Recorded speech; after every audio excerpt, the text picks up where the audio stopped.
Jangan engkau tertipu daya oleh dunia yang fana, sebagai tempat ujian bagi kita. Dunia sementara, akhirat selama-lamanya. Orang kaya mati, orang miskin mati, raja-raja mati, rakyat biasa mati. Semua pergi menghadap ilahi. Dunia yang dicari tak ada yang berarti. Dunia yang dicari takkan dibawa mati.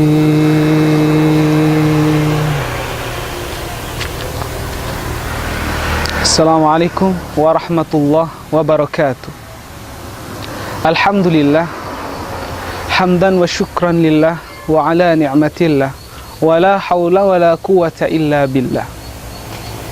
Para pendengar beriman yang dimuliakan Allah, jika kita sejenak merenungi apa yang baru saja saya dendangkan, tersimpan sebuah pesan yang alhamdulillah beriringan dengan apa yang sudah tertulis di dalam Al-Quran.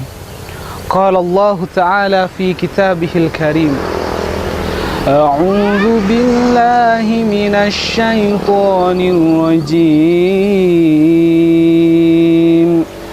Bismillahirrahmanirrahim.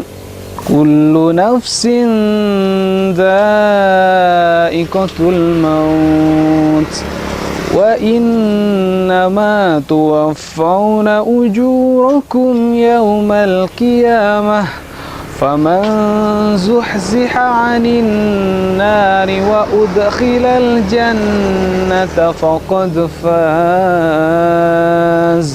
wa mal hayatud dunya illa mata'ul ghurur. Yang artinya, setiap jiwa yang bernafas akan merasakan yang namanya kematian. Dan pada hari kiamatlah pembalasanmu akan dibalas dengan sempurna. Dan dalam hal ini bisa disimpulkan bahwasanya kita sebagai orang yang beriman wajib yakin terhadap kematian dan hidup setelah kematian. Para pendengar yang dimuliakan Allah, Allah telah mengistimewakan hambanya yang beruntung dengan disediakannya tempat yang subhanallah maha dahsyat keindahannya, yaitu surga.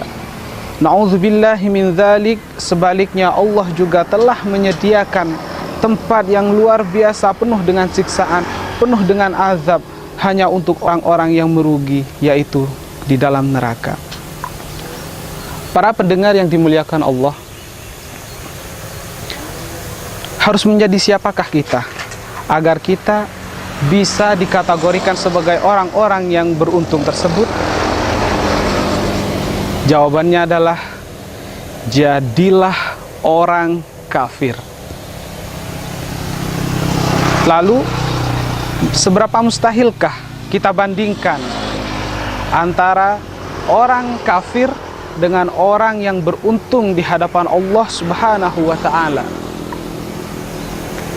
Tentu tidak akan mustahil, karena orang kafir tersebut adalah orang yang mengkafirkan dirinya dari keburukan, orang yang mengkafirkan dirinya dari kemaksiatan, dan orang yang mengkafirkan dirinya dari kemungkaran. Insya Allah, atas izin Allah, orang tersebut akan dikategorikan sebagai orang yang beruntung di hadapan Allah Subhanahu wa ta'ala. Kenapa saya bisa yakin akan hal itu? Karena kekafiran dalam hal ini sangat berdampak penting terhadap ibadah kita.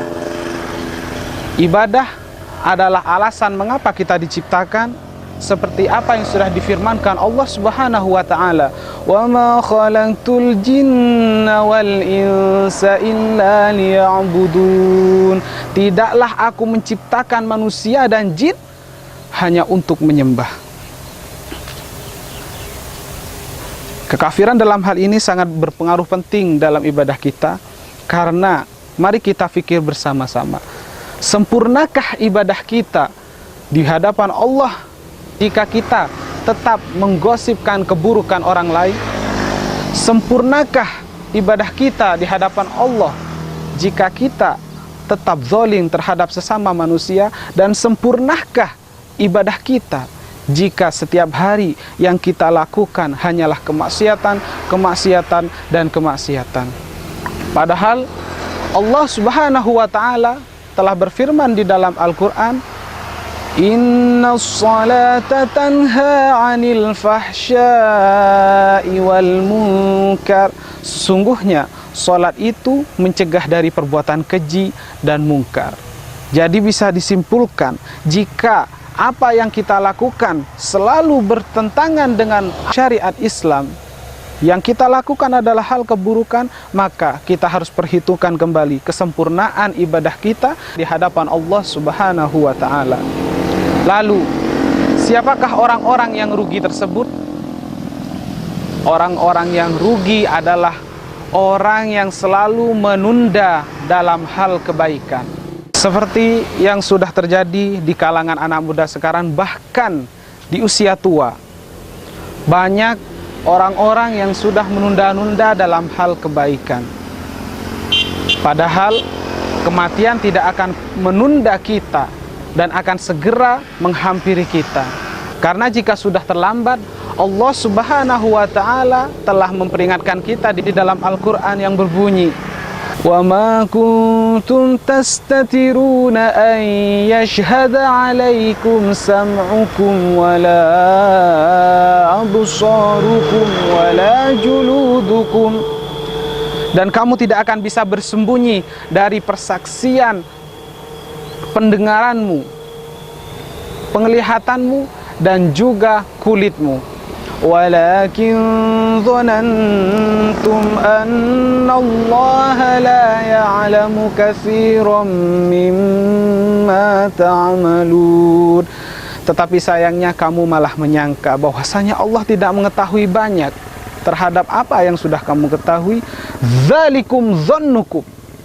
Itu hanyalah persangkaanmu saja. Alladzi dzanantum birabbikum, yang sudah kamu sangkakan terhadap Tuhanmu.